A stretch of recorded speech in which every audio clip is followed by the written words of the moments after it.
Halo, kembali lagi bersama Hana dari Bimbel Teknik Genius. Pada kesempatan kali ini saya akan membahas yaitu tryout sosiologi ya. Nah, sekarang kita mulai ya. Nomor 11. Sistem stratifikasi tertutup pada umumnya ditemukan pada masyarakat yang memiliki karakteristik titik-titik. Kita lihat dulu ya. Ini adalah konsep dari stratifikasi sosial. Apa itu stratifikasi sosial? Stratifikasi sosial adalah pengelompokan masyarakat secara bertingkat-tingkat atau secara berkelas-kelas ya. Jadi kita bisa melihat di sini ada kelompok kelas atas, kelas menengah, dan kelas bawah ya. Pada setiap masyarakat itu akan berbeda ya. Antara kelas atas, menengah, bawahnya itu akan berbeda-beda. Contoh misalnya nih, pada masyarakat Mesir kuno misalnya ya, kelas atas itu adalah Faraon ya dan keluarganya. Kemudian golongan berikutnya yang kelas bawahnya adalah ada golongan pendeta ya, dan bangsawan. Kemudian di bawahnya lagi ada golongan pedagang, kemudian seniman, dan lain-lain. Ya. Kemudian di bawahnya lagi ada golongan farmer atau petani gitu ya, dan penggembala. Nah kemudian golongan bawah itu ada yang disebut dengan unskilled workers ya, biasanya ini adalah para budak gitu.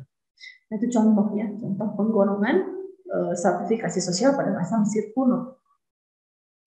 Nah ada terdapat 3 bentuk stratifikasi sosial. Bentuk yang pertama adalah bentuk stratifikasi sosial terbuka. Pada bentuk stratifikasi sosial terbuka, maka garis batas antara kelas atas, kelas menengah, dan kelas bawah itu relatif sama ya. Dan memungkinkan juga para individunya untuk naik kelas atau sebaliknya. Dari kelas atas dia bisa jadi turun ke kelas bawah. Ya, jadi stratifikasi sosial yang terbuka ini biasanya terdapat pada masyarakat yang modern, masyarakat industri gitu ya. Masyarakat yang menghargai skill atau kemampuan. Dia bisa berpindah-pindah status ya. Nah, itu sistem sosial stratifikasi sosial yang terbuka. Nah, sebaliknya ada sistem stratifikasi sosial yang tertutup. Pada sistem stratifikasi sosial tertutup, gerak individu antara kelas atas, menengah, bawah itu terkungkung dalam kelasnya masing-masing. Jadi mereka tidak bisa berpindah, ya. Mereka seumur hidup mereka terpenjara dalam status kelasnya dan berlaku seumur hidup gitu. Contoh pada masyarakat yang mengenal sistem kasta. Pada masyarakat yang mengenal sistem kasta, maka status sosial pada seseorang itu melekat seumur hidupnya. Jadi ketika seorang lahir sebagai keluarga kesatria, maka seumur hidup dia akan dianggap sebagai kesatria. Jika seseorang dia lahir sebagai bagian dari keluarga sudra, maka seumur hidup dia juga akan dicap sebagai kasta sudra. Ya, jadi antara kelas yang satu dengan kelas yang lain itu tidak bisa bertukar tempat. Jadi setiap individu itu terkurung di dalam kelasnya masing-masing, tidak bisa berpindah-pindah. Kemudian ada juga yang disebut dengan stratifikasi sosial campuran. Nah, stratifikasi sosial campuran ini adalah perpaduannya atau campuran antara bentuk stratifikasi sosial terbuka dan bentuk tertutup. Dalam arti gini, pada masyarakatnya itu yang terjadi adalah sistem stratifikasi sosial terbuka, tetapi dalam masyarakat tersebut seolah-olah terjadi pengelompokan antara golongan A dan golongan B yang masing-masing tidak bisa dimasuki. Ya, jadi artinya walaupun sistem stratifikasi sosialnya terbuka, tapi ada pengelompokan pada masyarakat tersebut yang saling menutup diri. Contoh maaf ya, di Indonesia misalnya, pada pola interaksi antara kelompok pribumi Indonesia dengan kelompok keturunan Tionghoa atau keturunan Cina. Biasanya mereka yang keturunan Cina ini masih mempertahankan eksklusivitas, ya. Jadi mereka merasa eksklusif dalam kelompoknya sendiri. Jadi kadang-kadang sulit untuk berbaur itu dengan kelompok lain. Sementara pada masing-masing kelompok tetap berlaku ya sistem stratifikasi sosial yang terbuka. Nah, itu untuk jenisnya stratifikasi sosial campur. Jadi kita bisa lihat jawaban Untuk nomor 11. Pada sistem sertifikasi tertutup, pada umumnya ditemukan pada masyarakat yang memiliki karakteristik yang bagaimana? Ya, ingat bahwa tadi itu pada masyarakat yang tertutup itu tidak bisa pindah-pindah kelas. Mereka terkungkung ya dalam kelas atau lapisan yang sama seumur hidupnya. Nah, kita lihat di sini mana jawaban yang paling tepat. Ya. Yang pertama, penghargaan pada pencapaian pada kemampuan atau achievement, bukan. Ya, itu berlaku pada masyarakat yang terbuka. Tingkat mobilitas sosial yang tinggi juga bukan, karena itu juga terjadi pada sistem sertifikasi yang terbuka. Kemudian sistem sertifikasi berdasarkan tingkat pendidikan juga bukan, ya, karena dia tidak dilihat dari tingkat pendidikan, tapi lebih dilihat dari status kelahirannya. Kemudian D, terdapat mekanisme yang menjamin kesempatan yang sama di antara anggota masyarakat juga bukan, karena mereka tidak punya kesempatan yang sama di antara anggota masyarakat. Jadi kalau terlahir sebagai kasta sudra, ya seumur hidup sebagai kasta sudra, ya tidak bisa punya kesempatan dengan kasta brahmana atau ksatria. Nah, yang E, kemudahan untuk berlangsungnya perkawinan endogami. Nah, ini benar, ya, karena apa? Dalam sertifikasi sosial tertutup, kan seseorang tidak bisa pindah, tidak bisa pindah dari kelompoknya. Maka yang cenderung berlaku pada sistem sertifikasi sosial tertutup adalah bentuk perkawinan endogami. Apa itu bentuk perkawinan endogami? Yaitu bentuk perkawinan yang terjadi di antara sesama kelompoknya sendiri, ya. Dan itulah yang terjadi pada masyarakat dengan sistem stratifikasi tertutup. Mereka hanya bisa menikah dengan orang-orang yang masih satu kelas atau yang masih satu kelompoknya saja. Ya. Jadi nomor 11 jawabannya adalah yang E. Ya. Nomor 12. Walaupun berasal dari keluarga petani miskin di desa terpencil, Badu berhasil lulus kuliah dari universitas ternama di Jakarta dan bekerja sebagai manajer di salah satu bank pemerintah. Konsep mobilitas sosial yang tepat untuk menggambarkan kasus ini adalah konsep mobilitas sosial titik-titik. Ya, kembali lagi ya, kita tadi ke konsep mobilitas sosial. Tadi kalian sudah tahu ya bahwa mobilitas sosial adalah perpindahan status ya yang dialami oleh seorang individu. Nah, kita lihat di sini apa yang dialami oleh Badu. Di sini dalam soal kita melihat bahwa Badu berasal dari keluarga petani miskin. Dan Badu ini berhasil lulus kuliah dan menjadi seorang manajer. Artinya dalam kasus ini, Badu itu dibandingkan dengan generasi keluarganya. Ya, keluarganya tadi adalah keluarga yang miskin. Sementara Badu sekarang sukses.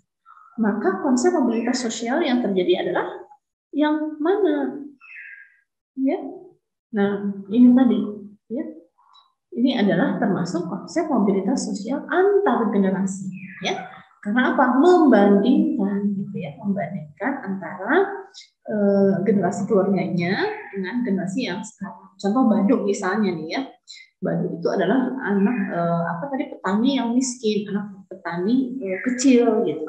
Sementara sekarang Badu misalnya dia sukses menjadi seorang manajer. Artinya Badu ini mengalami konsep mobilitas sosial antar generasi yang naik ya, karena dia statusnya menjadi naik ya. Nah, dari sini kita bisa menjawab soal bahwa apa yang terjadi pada Badu itu merupakan konsep mobilitas antar generasi ya. Karena apa? Karena dibandingkan dengan generasi keluarga. Nomor 13. Berikut ini adalah tantangan dan ancaman yang muncul disebabkan oleh adanya keberagaman atau kemajemukan dalam masyarakat Indonesia. Kecuali titik-titik. Nah, kita harus lihat dulu ya. Apa yang dimaksud dengan masyarakat yang majemuk atau masyarakat yang pluralistik atau masyarakat yang beraneka ragam ya.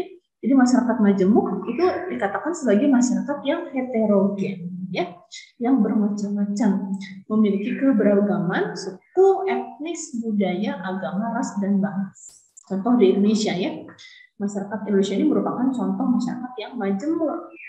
Nah, dalam masyarakat majemuk tentu terdapat berbagai macam perbedaan, ya, baik perbedaan antara kelompok suku bangsa, kelompok ras, ya, agama dan lain-lain. Sehingga dalam masyarakat majemuk ini menimbulkan potensi konflik yang sangat besar. Ya. Jadi dalam masyarakat majemuk itu salah satu cirinya adalah bahwa cenderung rawan terjadi konflik. Kemudian adanya dominasi kekuasaan dari pihak-pihak tertentu. Ya. Kemudian juga dalam masyarakat majemuk terjadi apa, pengelompokan atau fragmentasi sosial. Sehingga apa? Masalah yang dihadapi dalam masyarakat itu cukup banyak. Ya. Contoh, ini akan memunculkan masalah-masalah yang berkaitan dengan prasangka antar kelompok etnis yang berbeda. Kemudian adanya persaingan dan kompetisi antar kelompok masyarakat dalam menguasai sumber daya. Ya, contoh, misalnya kita mengenal kerusuhan ya. Dulu tahun 1999 terjadi kerusuhan di Kalimantan Tengah ya, itu antara kelompok misalnya Dayak dengan kelompok pendatang dari Madura. Nah, kenapa mereka terjadi konflik seperti itu? Karena adanya persaingan atau kompetisi dalam penguasaan sumber daya. Ya. Karena apa? Karena orang-orang pendatang itu di sana cenderung dianggap lebih sukses gitu ya daripada warga pribumi di sana. Maka muncullah kesenjangan sosial dan akhirnya terjadilah konflik. Kemudian masalah lain yang dihadapi adalah adanya dominasi politik dan ekonomi yang dikuasai oleh satu kelompok tertentu. Ya. Contoh misalnya dominasi politik di Indonesia itu dipegang oleh orang mana? Ya. Nah, dominasi politik di Indonesia misalnya cenderung dikuasai oleh orang-orang dari Jawa. Ya. Kemudian adanya dominasi politik di bidang ekonomi oleh siapa? Nah, dominasi ekonomi saat ini di Indonesia misalnya dipegang oleh kelompok masyarakat yang keturunan Tionghoa seperti itu. Kemudian juga munculnya praktek diskriminasi dalam hubungan antar kelompok sosial yang berbeda. Jadi akan muncul berbagai macam diskriminasi sosial. Nah, itu adalah masalah yang cenderung dihadapi ya dalam masyarakat. Nah, jadinya apa di sini ya? Berikut ini adalah tantangan dan ancaman yang muncul disebabkan adanya keberagaman atau kemajemukan. Kecuali yang mana yang bukan potensi ancaman? Jawabannya adalah yang C. Ya. Ini bukan merupakan potensi ancaman. Justru akulturasi budaya itu adalah merupakan penyatuan, ya, penyatuan budaya dari berbagai kelompok yang berbeda. Jadi ini bukan merupakan tantangan atau ancaman. Ya. Nomor 14. Dalam masyarakat industri yang bersifat heterogen, sudah mengenal adanya pembagian kerja. Solidaritas yang terbentuk dalam masyarakat tersebut dinamakan titik-titik. Nah, kita lihat ya, ini adalah konsep kelompok sosial atau kelompok masyarakat yang dilihat dari bentuk solidaritas yang ada. Ya. Ini adalah konsep dari Emil Durkheim. Nih, jadi ini merupakan kelompok sosial berdasarkan solidaritas. Jadi kelompok sosial itu bisa dibagi dua ya. Yang pertama berdasarkan solidaritas mekanik. Ini adalah solidaritas yang terjadi pada masyarakat pedesaan, yaitu munculnya rasa kebersamaan, sehingga mereka selalu bekerja sama untuk saling memenuhi kebutuhan, membangun desa, ya, kemudian memiliki ikatan yang kuat, gitu ya, saling membantu memenuhi kebutuhan desanya, gitu ya. Nah, itu adalah solidaritas mekanik, jadi sangat kuat sekali, ya. Dan biasanya terdapat pada masyarakat yang cenderung homogen, ya, misalnya masyarakat pedesaan. Nah, kemudian ada juga yang disebut dengan solidaritas organik. Nah, ini kebalikannya. Kalau solidaritas organik merupakan solidaritas yang terjadi pada masyarakat perkotaan. Pada solidaritas organik, hubungan masyarakat itu biasanya disatukan karena adanya kepentingan tertentu. Ya, jadi ketika kepentingan itu berakhir ya sudah bubar. Ya. Jadi mereka itu berinteraksi bersatu karena ada kepentingan tertentu, ada kebutuhan tertentu. Nih, ya, jadi saya sudah tahu sekarang ada dua kelompok berdasarkan solidaritas. Ya. Ada solidaritas mekanik pada masyarakat desa dan ada solidaritas organik yang biasanya terdapat pada masyarakat perkotaan atau masyarakat modern. Ya. Nah, jadi kalau pada masyarakat industri yang heterogen, berarti bentuk solidaritas yang terbentuk dalam masyarakat adalah bentuk solidaritas yang bagaimana? Ya, pada masyarakat industri itu kan orang berkumpul atau orang bersatu dalam kelompok itu ada karena adanya kepentingan tertentu, ya, atau bersifat pamrih. Nah, maka solidaritas yang terbentuk adalah bentuk solidaritas organik. Nomor 15. Norma berdasarkan daya ikat sanksi dapat dibedakan menjadi berikut ini. Norma yang memiliki daya ikat yang paling lemah adalah titik-titik. Nah, kembali lagi ya, kita belajar tentang norma. Norma itu adalah aturan, ya, adalah aturan yang diterapkan dalam masyarakat. Nah, bentuk-bentuk aturan ini ada tingkatannya, dari yang paling lemah sampai yang paling kuat. Ya, kita bisa lihat di sini. Ini adalah tingkatan norma. Ya, kalau kita lihat dalam bentuk piramida, maka yang tertinggi kedudukan norma yang paling kuat adalah hukum atau law. Ya, ini adalah merupakan norma yang tertinggi yang wajib dipatuhi tanpa pandang bulu, ya, siapapun dia harus mentaati hukum. Kemudian pada tahap yang lebih bawah itu ada adat atau custom. Adat ini adalah aturan yang dimiliki oleh suatu kelompok masyarakat, ya. Jadi biasanya kalau kita melanggar adat, maka kita akan menerima sanksi dari satu kelompok masyarakat tersebut. Tapi dia hanya berlaku untuk kelompok-kelompok tertentu, ya. Nah, itu yang disebut dengan adat. Nah, kemudian ada juga yang disebut dengan tata kelakuan atau mores. Tata kelakuan ini adalah merupakan aturan yang sudah ada sanksinya, ya. Jadi sudah sudah memiliki sanksi. Contoh misalnya aturan di sekolah, aturan sekolah, tata tertib sekolah, ya. Tata tertib sekolah itu kan berisi tentang berbagai macam aturan dan sanksi yang diberikan kalau kita melanggarnya. Nah, lebih bawah lagi ada yang disebut dengan kebiasaan, ya. Kebiasaan atau folkways, folkways, ya. Kebiasaan itu disebut folkways. Nah, kebiasaan ini adalah sesuatu yang dilakukan berulang-ulang dalam masyarakat karena dianggap baik, ya. Misalnya memberikan hormat kepada guru, kemudian bersalaman dengan tangan kanan, ya. Kemudian menggunakan pakaian sopan, gitu, ya. Itu adalah termasuk bentuk kebiasaan dalam masyarakat. Nah, yang paling bawah, yang paling lemah kedudukannya adalah cara atau usage, ya. Cara adalah tindakan yang dilakukan oleh seseorang. Jadi sifatnya itu sangat personal sekali. Jadi antara orang yang satu dengan orang yang lain bisa jadi berbeda caranya. Cara berpakaian, cara duduk, ya, cara makan dan lain-lain itu sifatnya personal. Dan cara ini merupakan aturan yang paling sering dilanggar. Kenapa? Karena jika orang melanggar cara atau usage, maka dia tidak diberikan hukuman yang berat, ya. Paling hanya diberikan teguran, ya. Teguran halus, gitu, ya, atau peringatan saja. Nah, ini jadi cara atau usage adalah tingkatan yang paling bawah, yang paling lemah. Kita lihat kembali di soal. Nah, di soal kita tahu sekarang norma yang memiliki daya ikat paling lemah atau yang paling banyak dilanggar itu berarti yang mana tadi? Itu adalah usage, ya, atau cara. Oke, sampai sekian. Semoga dapat dimengerti, ya, penjelasan dari saya. Sampai sekian dulu, sampai ketemu lagi di kesempatan berikutnya.